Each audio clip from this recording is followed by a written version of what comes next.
Now, while there are many factors that we have to contend with to change that narrative about women and our place in the workplace and how we're viewed, for the sake of this discussion, we are going to focus on things you can control, your thought process, and not settling for less.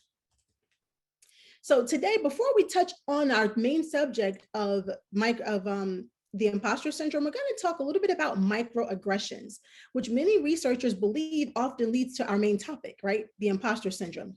We'll discuss what that looks like and how to overcome it. Now, for those who may not be aware, microaggressions are comments and actions that subtly demean or dismiss someone based on their gender, their race, sexuality, or other aspects of their identity. And it's a common experience for women at work. And when you factor in the intersectionality, when there are multiple factors, right? When you're not just a female, but you're a female of color, or you're a member of the LGBTQ community, you're not only a potential victim of sexism, but it's compounded with racism and or homophobia. So those individuals experience a wider range of microaggression than women overall. The graph that you're looking at compares the experience of women in general on the far left column. And then they contrast that with the experience of men in the far right column. The 4 columns in the middle drill down to the experience of women by ethnicity. This report doesn't go into sexuality. And this is a lean-in report on Black women in corporate America. It's one from last year. Now there's a lot of information here, but one thing is clear. Women are twice as likely as men to have to provide evidence of their competence or of being mistaken for someone at a much lower level and have others express surprise at our language skills or other abilities, right? This is just a snippet of the report that went more in depth from what you're seeing here. Some things that stand out to me is if you take a look at the first, third, and last, right? Women are more likely to have their judgment questioned in their area of expertise and to be asked additional evidence of their competence. In fact, 2.5 times more likely than white women when it comes to women of color to have someone express surprise about their language skills or other abilities. And I think it's important for us to factor in the intersectionality of it all, because sometimes I think we overgeneralize the experience of just women as a whole, but women have different experiences depending on their background, if English is their second language, if they are of another ethnicity. And so these microaggressions affect all of us, but just sometimes slightly differently. Now, microaggressions may seem insignificant when viewed as isolated incidents, right? But when they occur day after day, as they often do, their impact builds up and it takes a toll. So whether it's intentional or unintentional, these insults and invalidations signal disrespect and you feel it. Sometimes it's intangible, right? It's almost like you can't put your finger on it, but you feel it in your gut when you have been treated unfairly. And then it's hard for any woman to bring their best self to work or as a business owner in the market when we're underestimated, when we're slighted and devalued. Such constant pressure to validate your experience is discouraging, right? Your body internalizes them on a physical, psychological, and even a spiritual level. And so some experts believe that this specific gender-based microaggression contributes to imposter syndrome, the feeling that you are not qualified for your job, even when you are. If anyone in the chat can express, have you ever experienced any of the things referenced on this chart where someone maybe doubted your competence or assumed you were not the owner of your business or a senior level executive or put in the position? Thank you, Montez. You see it all the time, don't you? We all do. I used to run a branch. I was the branch manager and people always assumed I was the teller. And there's nothing wrong with being a teller. It's a very noble, hardworking, underpaid profession. But just because you're a person, a female, doesn't mean you're not in charge. Abby says she's experienced it as well. Wanda has as well. And these things affect us. No matter how tough we are as women and resilient, things still take a toll internally. We internalize them. We don't realize it. Thank you, Julie. Julie experienced the same thing and it can be tough. But we are not powerless, right? Let's talk about what exactly this imposter syndrome is. All right. Now, negative self-talk alone is self-crippling, right? And it can inhibit us from sales and business and career opportunities. And that's what we're going to focus on with the imposter syndrome piece, not just what other people do to us, because that's already out there, right? Remember, we can't control what they say, what they think, how they feel, but we can control this and how we talk to ourselves. Think about the things you say to yourself. And that's what, and I love this meme here because it talks about, like rest in peace to all the opportunities we missed because of shyness or low self-esteem, which basically makes us think we're not good enough. Look at that word cloud. Look at the words that are there. Sometimes, have you said those things to yourself? Sometimes, I know I have. And I have to catch myself. Every time I say something, I'm like, no, would you allow someone else to say those things to you or call you that? Absolutely not. So therefore, why on earth are you berating yourself and treating yourself worse than you to let someone else treat you? Well, today we're going to discuss exactly what this looks like, because there's a name for this, right? Imposter syndrome, what causes it, and how to overcome it.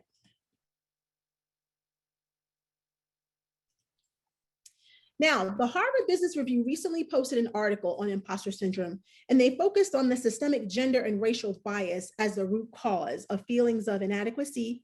And once that goes away, they feel the problem is solved, right? It's just because of systemic gender and racial bias. That's all it. That's not it. Because remember, it's the self-talk piece. You can't control what people do. You never will be able to. I don't care how advanced as a country we get, but you can control your thinking and how you respond. And that's what we're going to talk about. So take a look at the definition. Imposter syndrome is defined as the feeling of severe inadequacy, self-doubt, self-criticism that can leave people fearing that they'll be exposed as a fraud, right? Because they assume that they're not good enough. The BBC stated that women are more likely to experience imposter syndrome if we don't see many examples of people who look like us or share our background, who are clearly succeeding in their field. Think about some male-dominated industries, right? And it's not to say men can't experience it, but typically it's people who are not seeing themselves reflected, right? Representation matters. So when you don't see yourself, then it makes you wonder, am I good enough? Do I measure up? How can I be more like them, right? Pervasive racist and sexist stereotypes exacerbate the issue, messaging that some groups are just better in leadership positions than others.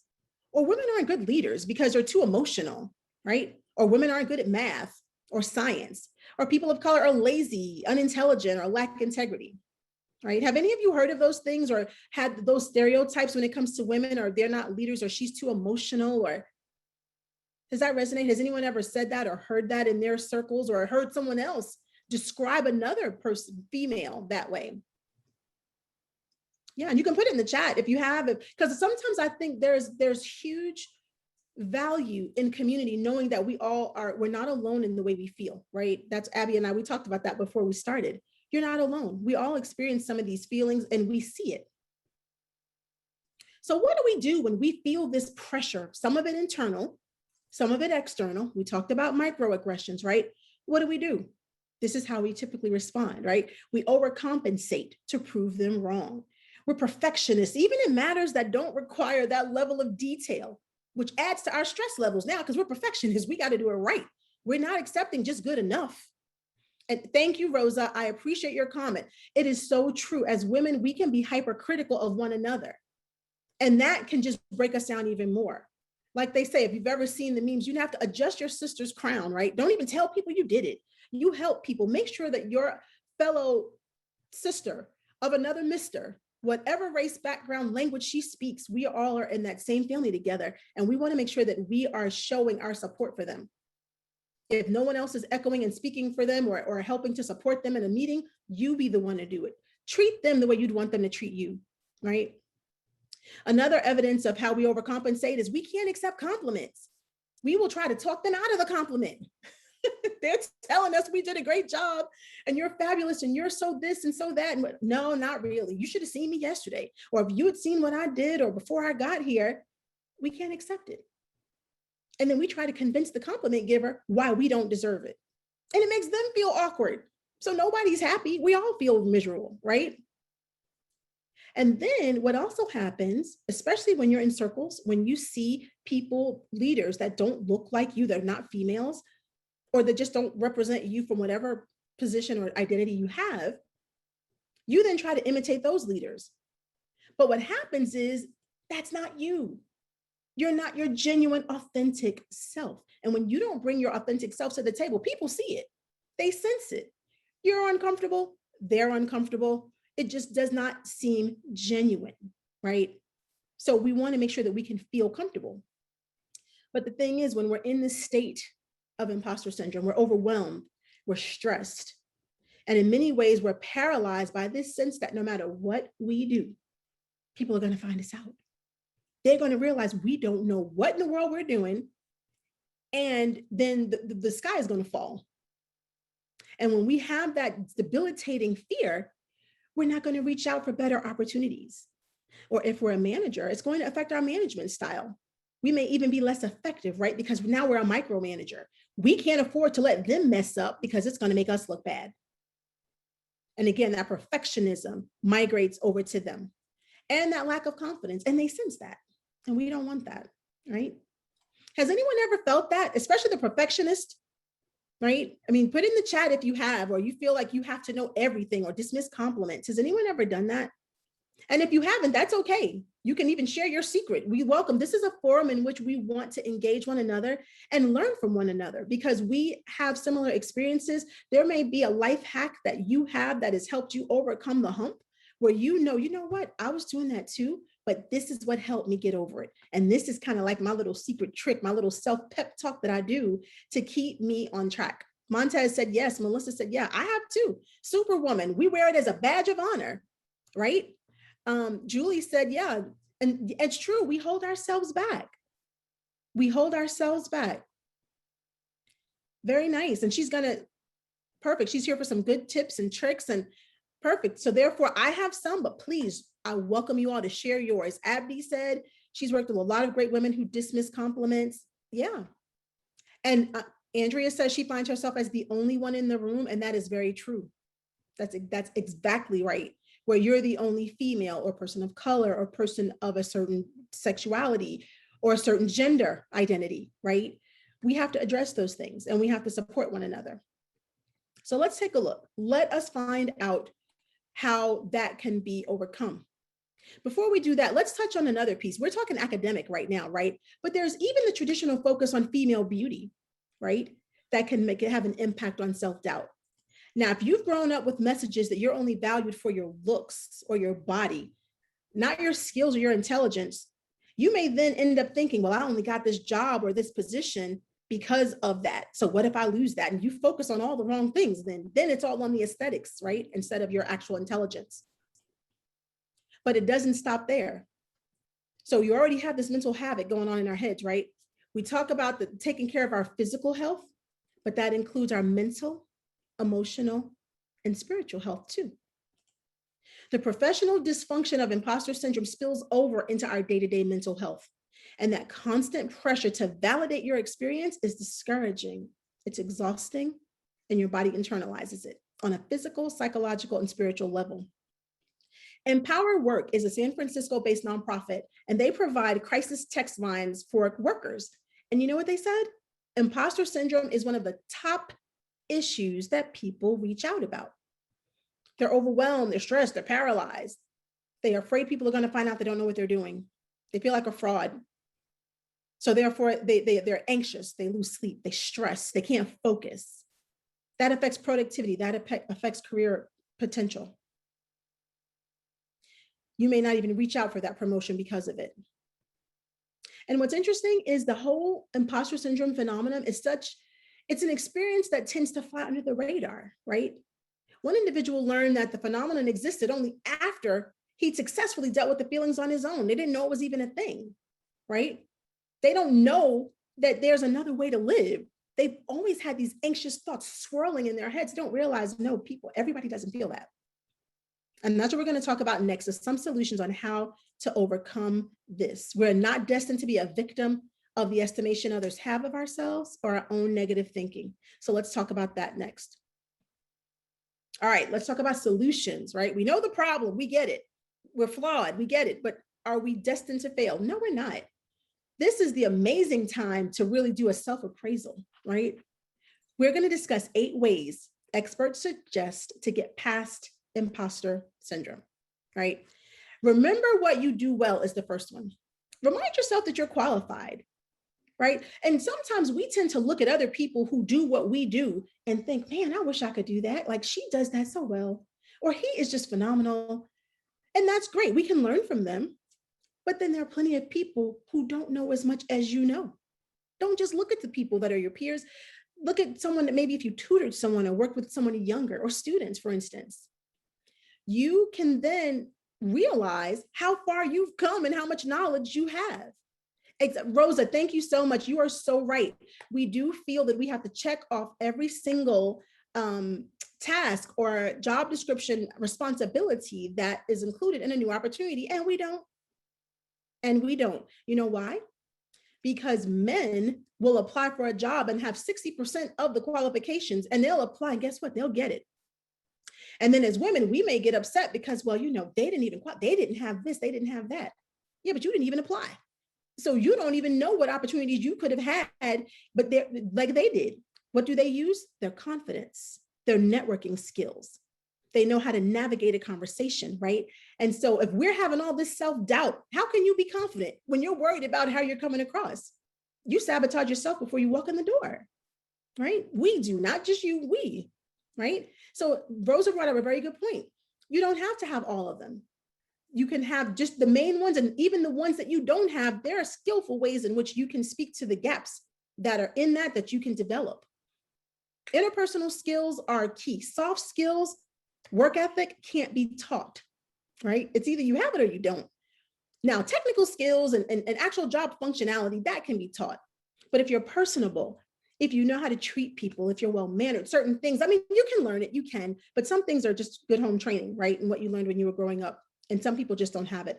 Leverage those things to help you overcome maybe some of the gaps on a job description if you're applying for a job. Now, going still back to that number one, most high achievers are pretty smart people, right? And many smart people wish they were geniuses, but most of us aren't. So we have areas where we're quite smart, and then we have areas where we're not so smart. Here's what you do. Write down the areas that you excel in. And then write down the areas that you know may need some work. That way you can recognize where you're doing well and where there's legitimate room for improvement. And revisit that list from time to time when you need a boost, because sometimes we just get beat down from the course of the day, right? No matter how positive you try to be, this was just a rough day. Pull that list out. Remind yourself of who you are and the great value that you bring to the table. Now, if your head starts to get big, or as my grandmother used to say, you get too big for your britches, look at that side of the list where you have things you need to work on, and remind yourself, okay, no, I'm not perfect. I have things I need to work on, and keep yourself balanced, because that's the key, right? Balance. Find ways to internalize your triumphs. Number two, we feel like frauds because we minimize our successes and we maximize our mistakes, as we talked about. So remember those compliments that people give us, right? Accept them with graciousness and straightforwardly acknowledge it. And stop being afraid of failing or making mistakes. Just say thank you. And if you feel uncomfortable and got to fill the void, don't fill it with something negative about yourself. Say thank you so much. I really appreciate your saying that. And then flip it and talk about something with them. That way it stops you from saying something else to minimize that compliment, and it focuses on the other person if you're a little shy or don't like the praise. You always pass failure on your way to success. Learn ways to view successes as blessings and failures as lessons, right? You're not a failure, it's a lesson. You've now learned what doesn't work. You've learned, okay, I won't do that again, or I won't, and that happens with anything, business, relationships, school, we can go on. 3, talk about it. This one is super important and near and dear to my heart. You probably know other women that are suffering from imposter syndrome, but you know what? You likely won't know it unless you open up and share your experience. And it's hard to be vulnerable sometimes, of course. You can't do it with everybody, right? It has to be people you know and you trust. But knowing that there's a name for these feelings and that you're not alone is tremendously liberating, right? Now, I'm going to pause here for a public service announcement. This is May. What is May? Do people know what May is as far as an awareness piece? I'm not going to say it. I'm going to let somebody put it in the chat. What is May? Not just Asian Pacific Islander Month, which is great, and we love that, and we support and back our Asian Pacific Islander brothers and sisters. But what other recognition does the month of May have? Thank you, Monique. It is Mental Health Awareness Month. Thank you, Julie. Thank you, Tikwa. We need to normalize addressing mental health concerns and the power of talking things out. Disrupt the inaccurate stigma associated with addressing mental health issues. Did you know depression is considered a mental health issue? It doesn't mean you have a cognitive disability. It just means that you're not operating at your optimal potential because of something that's disturbing your inner peace and self-esteem, right? Now, sometimes a psychologist or a therapist can give you the tools you need to help break this cycle of negative thinking. And it's worth it. It doesn't mean you're broken. It may mean it's a preventative step, right? Maybe to keep you from getting to a point that you can't recover. I will say this, and I'm a spiritual person as well. You cannot pray everything away. It doesn't mean you're weak. We're going through a pandemic. Everybody, the kids are going through something. The kids they can't wait to go back to school. And you have parents and husbands and wives and elderly. We're all impacted. This is a crazy time. If you need the help, get the help. Our lives haven't been normal for over a year. So it's okay to pretend to know that things aren't okay. You'll be surprised at how much clarity you get just by talking with someone about it. All right, number 4, flip the script. We talked about this. Change the self-talk narrative. Acknowledge that everyone is unsure at the beginning of any undertaking. I don't care how proud and how bad they make it seem. You may think, man, she is so confident. You don't know what in the world she did and before she got to that stage or that platform. You ever see a duck in water and they look so elegant as they glide just across the surface of the water? But if you were to peek under the surface, those little webbed feet are moving a mile a minute, right? But you don't see that. All you see is the poise and the elegance. That's the way it is with a lot of people. They know how to mask that, right? So therefore, reassure yourself, I'm not the only one. Everybody's been here. And even if you don't know, that's okay. You're smart enough to figure it out. Just reframe your thinking and tell yourself that and move on. And so you can get done what you need to do. Number 5, I love this one too. This is stop comparing yourself. Comparison is a thief of joy. You can only drag yourself more deeply into the imposter depths by using others as a frame of reference. Sure, there are others that may seem subjectively more talented than you, but you are unique in your own special way and make your own contributions. Nobody can be you. Nobody. Nobody does it better than you. So be yourself. And people, the things you sometimes think about yourself that annoy you the most, maybe the things people value about you the most. I tend to talk a lot. I think some people love that. Some people may not, but I try to do, I'm balanced with it. I try to be, but the very things that you question yourself about, there's somebody out there that loves every piece of you just because of that. Right, exactly. Thank you. And I appreciate that. If you're going to compare yourself, it's to learn, right? Learn some things maybe to do. It's okay to learn from others and maybe some things you don't want to do, but be careful not to slide in the slippery slope of judgment. We don't want to judge one another, right? People are different. Let them be who they're going to be, but it just may help guide you in your path as to how you want to continue to move and navigate through life.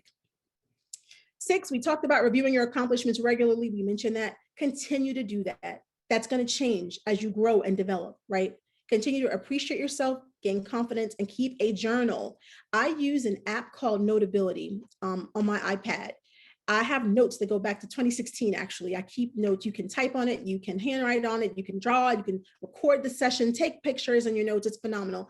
And I have a journal where I keep up with just certain things and mantras that are great for me and my successes to remind me, oh, I forgot I did that. I'm pretty proud of that, right? Because sometimes there are days when you're not going to feel that way. So keep that and look at, I do that. It helps me. It's a great tool for me. Oh, thank you, Monique. Yeah, it's worth the purchase. So it's $9.95. And at first I got heartburn because I thought $9.95 is like expensive for an app, but I've been using it now for 6 years and absolutely love it. It syncs across my devices. I do recommend it. Notability, but there are a lot of other apps like it. So it doesn't have to be that one. Number 7, realize no one is perfect. So stop focusing on perfection. And it's important to take the time to appreciate the fruits of your hard work. Do a task well enough. It doesn't have to be perfect, right? And then implement a reward system for yourself to celebrate the successes, right? Give yourself some grace. You do it for other people.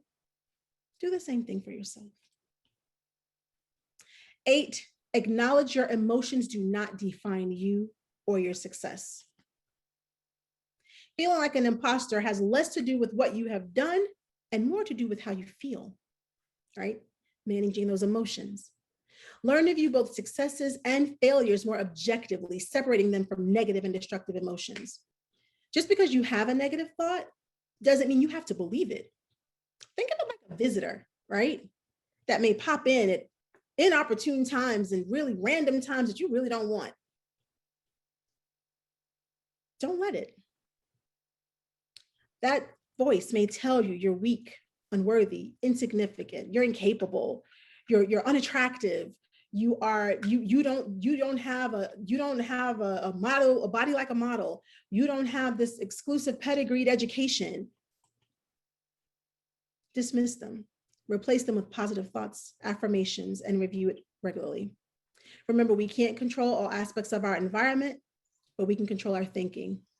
And that's true. Thank you, Tony. Tony brought out a point sometimes that people are, emotional women are viewed as the B word. And I will say that it's funny because with women asserting themselves as a leader, that's when the nasty words come out, right?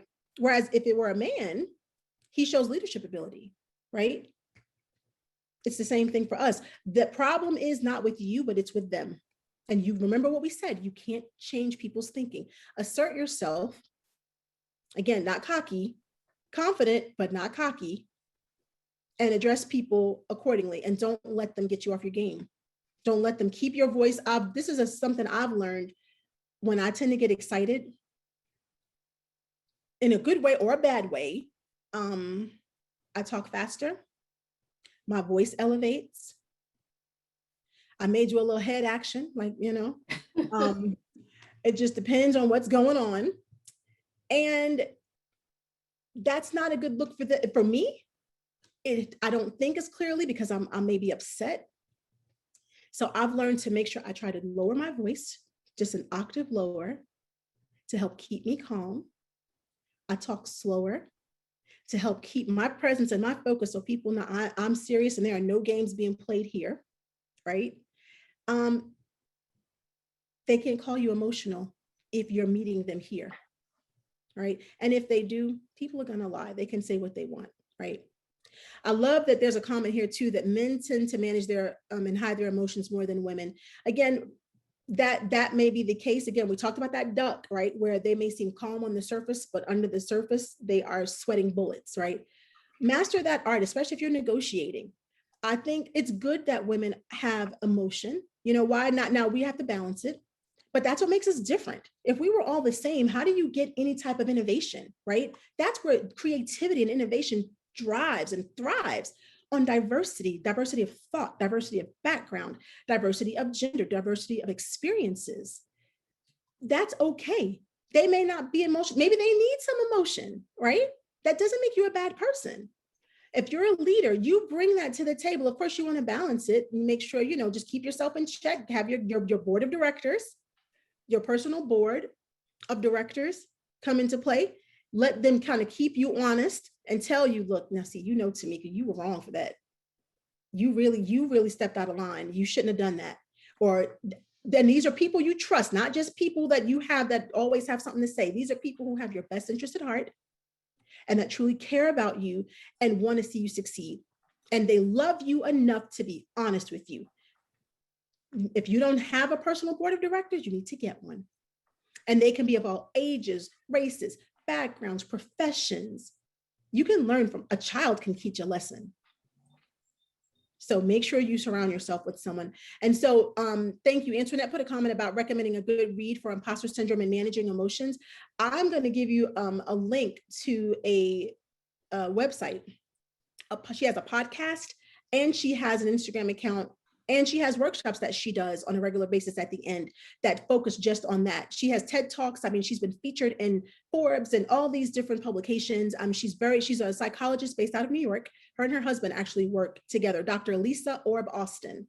And I will give you that link at the end. But that is phenomenal if you want additional tips. And we got a couple of more slides that can help as we navigate this thing called life. But it's going to be amazing for you. I love it. I follow her on Instagram. And her posts are just, they're pithy enough where they're short and brief, but just enough to remind yourself you are enough, right? You're doing just fine. Remember, if you don't see your own worth, how on earth do you expect others to see it and compensate you accordingly? Don't devalue yourself and don't let others do it. You are capable, you are competent, and you are worthy. Don't ever let anyone tell you that you're not. I love this meme here too, because this particular meme talks about being strong women, but also raising them, if we have daughters, and if we have sons, raise them to respect women. Yeah, thank you, Wanda. Wanda put a book, Get Out of Your Head is Good, in the chat. Thank you very much for including that. So for those of you who may not be familiar with that, that's a great one there. I love that. If anyone else has any other recommendations or suggestions, please put those in the chat. That would be great. I know there's another book I'll give. It's not really Imposter Syndrome, but it's similar. It's Hiding in the Bathroom. Art of Seduction, Robert Greene. Thank you for that. Antoinette, Art of Seduction by Robert Greene is another. So please take notes of that book if you want to just read more about that. Hiding in the Bathroom deals with networking when you're shy. It's by Maura. I have to look up her name again. We actually had her come and speak at the bank once. And it's called Hiding in the Bathroom. When you are dealing with the public and you have to be out there and your anxiety prevents you from even making a move. And she would literally hide in the bathroom. She wrote a book about it. And it's actually super helpful, has super amazing tips. And I'll put that in the chat once I finish this so you can have that. But thank you. All right. Moving on, I did include some resources here that you may find helpful to feel empowered, inspired, and network with other women. Now, if you're in a specific industry, I bet you'll find a group for women in that space where you can engage with like-minded people dealing with the same thing. Thank you, Wanda. She says, Winning the War in Your Mind. Thank you, by Craig Groeschel. I'm maybe butchering that name. Maria Campos said she loved to read the book Hiding in the Bathroom. Yeah, I'll put that in there for you to see. Dr. Orb Austin, as I've referenced, she's actually listed on this list here. As I said, she's a psychologist out of New York. They're founders of Dynamic Transitions, LLP. And she speaks again a great deal on imposter syndrome, hosts inspiring posts and webinars and events. And it's definitely worth exploring. Some of these other organizations are business related. Some of them are for business owners. Some of them, I'll tell you another I love that's not just imposter syndrome focused, but it's on a variety of topics. It's the podcast HBR for Women, the Harvard Business Review for Women. I love that podcast because it talks about topics that we all face when it comes to negotiating, when it comes to the price of motherhood, right? Pregnancy, if you're in the workplace, and how that impacts people's career paths, and though it shouldn't. The topics are just fascinating to listen to. So please, if you don't subscribe yet, you should. And there may be others. Does anyone know of any other podcasts or books? Thank you, Wanda, for the great suggestions that you put. Thank you, Abby. Maura Aaron's Melt. That's it. Thank you. Anyone else have any other resources? Share them, because this is a way in which we grow together and we network together. I've told you a couple of tips about things that help me keep me grounded. Dr. Austin, the HBR for Women, and Maura's book, because I did read that book as well. But there are just some others. But again, you have a circle of women right here in this room. Maybe you could do a little, if you have a business resource group at your company, perhaps the women can have a little small circle where they talk about these things. Let that be a topic that you address. Thank you. Hey, Tracy. Replenish, Leading from a Healthy Soul. Love that, by Lance Witt. Thank you for that inclusion. Please have a little circle in your company or with your company. Let's say you're the business owner.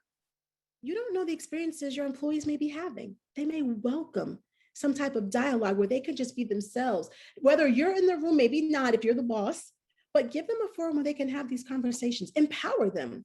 Let them know that they're powerful and they're bigger than their minds tell them they are.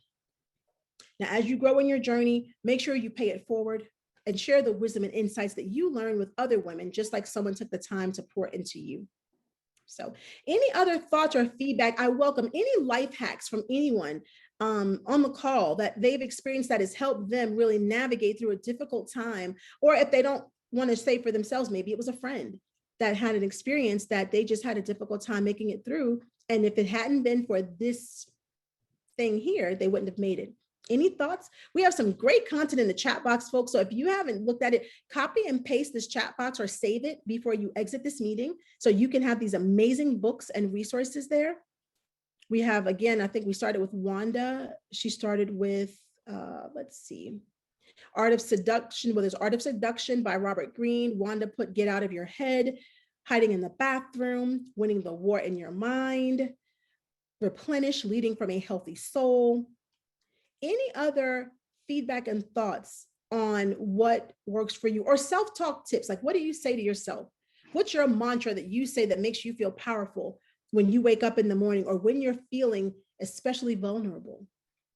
What are some things that you say to yourself to help you realize you'll get past it? Tamika, can you hear me? I can. Can you hear me?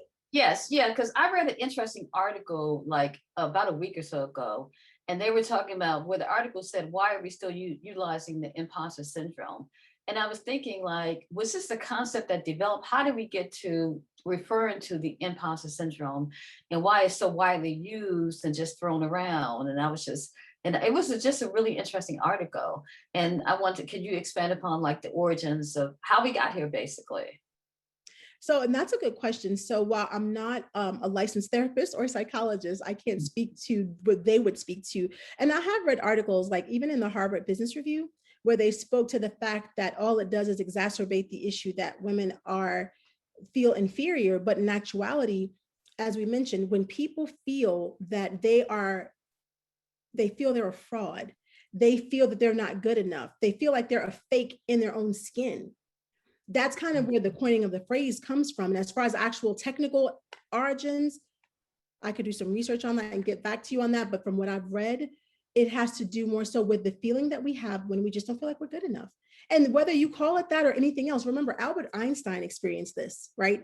They didn't have a thing called imposter syndrome. Dr. Margaret Chan experienced this. Michelle Obama experienced this. Kate Winslet, Emma Watson, they've all expressed feelings that now they've just given it a label, but the feelings are there, whether they call it a thing or not, the feelings are legitimate and they're there. So whether people label it or not, it's still an issue in which people have to address in how they deal with themselves and how they think and how they control their thinking and not let other people get in their head about who they are.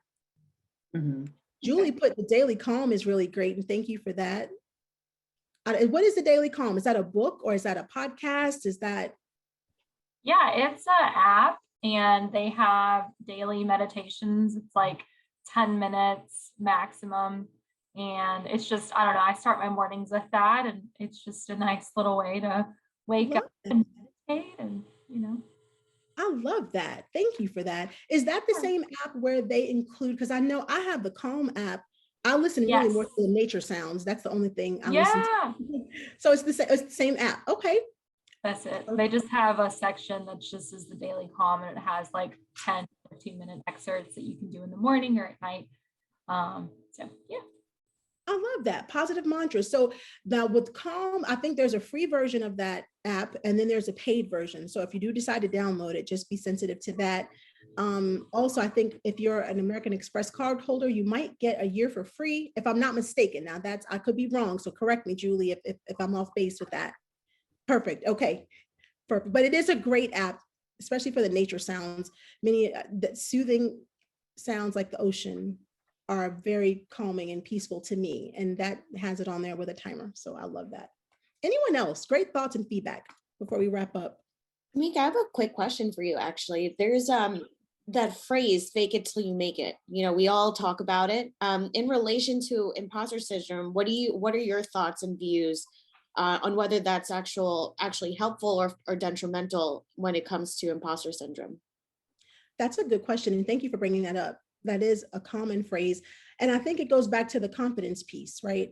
Because if you don't know what you're talking about, it's okay to be honest and say you don't in certain circumstances. But when you're in certain environments, you can still exude confidence, even if you may be anxious or not know. You don't have to be flustered. You don't have to be out of control just because there's an answer that you don't have. And I think that's really where that's rooted in, because people respond to confidence. If they see weakness or insecurity, or they feel that you are insecure, then it affects your credibility, right? So therefore, I think it's one of those things where if you smile, even if you don't feel like smiling, eventually it does make you want to smile because you're doing it, right? It's about that self-talk, right? And it's about the message that you send out to the world. Now, excuse me, I am about authenticity, but it all depends. Every circle is different, right? So there's some circles where you can be vulnerable, and there are others where you have to present a firm demeanor, right? And you have to be able to determine which circumstance am I in. If you're a leader managing a team and you know that they're looking to you for leadership, you need to be able to manifest that in a way that exudes invites confidence, right? That causes them to trust you. And that may be telling them you don't know, but you'll find out. That's okay. I think that's okay. But some people, I think what happens is if they don't have it or they don't know it, they don't try. And that's what we don't want to have. We want people to at least be confident enough that they can try and then learn along the way, whatever they need to learn, but be confident. Not everybody knows everything. That's just my response to that. So again, I'm not an expert, but I welcome other people's responses to what they think or how they feel about that. Any thoughts or comments on that? I wanted to talk about how it's interesting because I don't know if everyone's familiar with what is her name? Shonda Rhimes' book, Year of Yes. I know. Okay. Okay. So I really enjoyed the material. What I will also add to that is that this has been for me the year of no. No to individuals that will trigger those feelings regarding feeling like an imposter and standing firm on that and not feeling bad about it. And I think yesterday was the actual first time that I really didn't feel bad about telling somebody no. And the experience was that a friend reached out to me and we were catching up, and he mentioned someone that we knew that had been going through some various things over his lifetime and felt as if, oh, well, Montez, I feel as if you would be a great person for that person to connect with. You're doing well. You can provide words of encouragement. And I immediately said, no, I believe that person may need the services of a licensed clinician and or therapist. I am not in a position to provide those services. My business specializes in providing administrative management solutions and not the type of services that would seek for that person to be able to build themselves. Ordinarily, I would have felt like a fraud. I would have felt as if, Montez, you're being uppity. Why are you not extending yourself to this person? You know that this is in your wheelhouse of interests and capabilities. But I really, really got a sense that, you know what, I would dishonor myself, and it's definitely not worthy of me to overly extend myself, even though I know the person and I feel really horrible. I can definitely offer up a prayer. And I gave that great suggestion. And I believe that is where the period is at the end of the sentence for sure. So that's definitely something that I've been exercising, and it made me feel so good. And that's so simple, but I refuse to have started going down that path where it was like, you know what, you're being stupid, you're being selfish. Who told you to say no to somebody? And then start aligning my religious beliefs to it, as in, well, what would Jesus do and all this kind of other stuff? And I think Jesus would be like, go ahead, girl, you did the right thing. So that's how I feel about it. And it really did feel good. And it made me feel as if,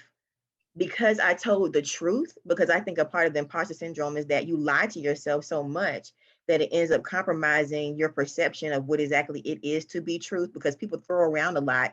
Oh, you need to tell your truth and things of that sort. It can become very muddied when you use that type of verbiage. So in that instance, I did feel as if I was telling the truth, and it made me feel like I was not being an imposter. Just wanted to share that testimony. I love that. I love what you just said. I love everything about it. The setting of boundaries and how it's liberating for you, right? The setting of boundaries and not trying to be back to that superwoman syndrome, and not telling yourself that you are something that you're not, or putting yourself out there in a space that is not your field of expertise. It's okay to say no to people. And I think when we are superwomen, or we try to be, and we wear our cape, we feel that there's nothing we're incapable of doing. And that's not true. And it's okay to say no. It's okay to say no. It's actually freeing, and it's empowering to you. and you tell people how to treat you, again, because we talked about the external and the internal stimuli that affects the way you feel. So fantastic. I want to ask you one more thing, Tamika, before we Yes. start wrapping up. Can you give us, like, bringing all this to life, a situation where you felt like that you really felt the imposter syndrome? I know you have a heavy corporate background. Just kind of share that with the audience. Sure, I'll be happy to. So I think when I took on my first managerial role at the bank, I think is when I felt that, because I had worked in banking for a while, but I hadn't really managed a team. And I was managing a team that at the time we had merged with another bank. And so if anybody knows how mergers go with any kind of company, it's always kind of hairy. Well, you always have some people who are bought in and they love the whole idea of two companies coming together, and you have the people who are the negative Nancy's, who everything is wrong and they can't see any silver lining to any cloud. And I was with a team of people that did not agree with the merger at all. And so therefore, it was an uphill battle all the way. And I felt, oh my goodness, I can't do this. I can't do this. I'm here to do a job and do it well. I'm a performer. I know what I'm doing. I work hard. But the people management piece really took a lot out of me, because they were challenging everything I thought I knew about myself. And about what I thought I brought to the table, because nothing was working on them. Nothing I tried was working to try to get them onto the fold. And that's when it's kind of like what Montez said, you have to come to a point, and I came to this point of learning. I have a mentor, and my mentor was extremely helpful to me in this space, that you either coach up or you coach out.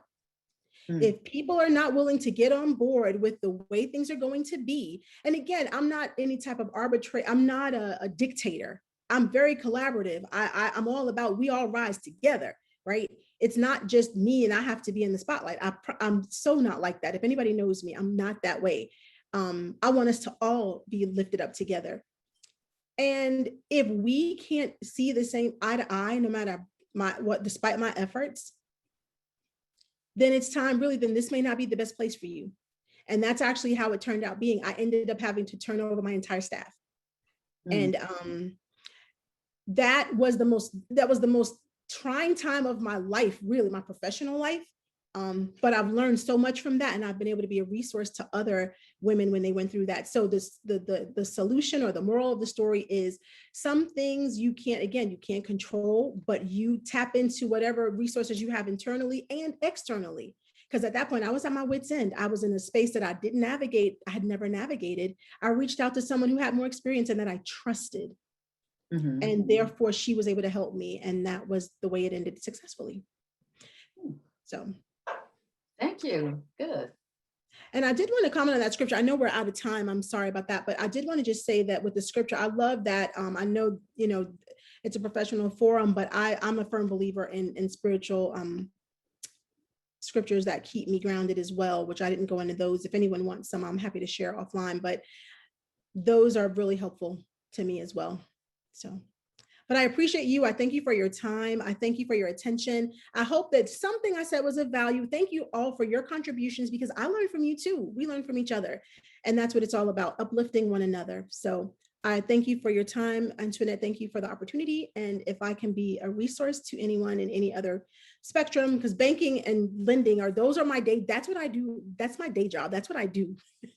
Please reach out to me and I'm happy to assist. What about your contact? You want to put your contact information in the chat box? Sure. I'll be happy to. And you don't mind people reaching out to you, right? Not at all. As you can tell, there are two things I love to do most, and that is eat and talk. And both get me in trouble. So thank you very much for having me. Okay. Abby, you want to close out, Abby? Yeah, no, thank you, Tamika. There was so much information in there that I feel like we can all walk away with. And all those resources, I think, are going to keep us busy for a while. So we are happy to have your information. And if anyone needs to get more information from Tamika, feel free to reach out to her. Thank you again for everyone participating today and putting your thoughts in the chat. We will be keeping in contact with you, sending you a thank you message after this event. as well as upcoming events in June. So definitely look out for that to stay connected. Just as we mentioned before, this session is recorded and will be available on WeOp's YouTube for you to reference as well as on weopwomen.com. So thank you again. Thank you, Tamika. Thank you, Antoinette. And hopefully we'll see you all at the next event. And happy holidays to everybody. Happy holidays. Bye. Bye-bye.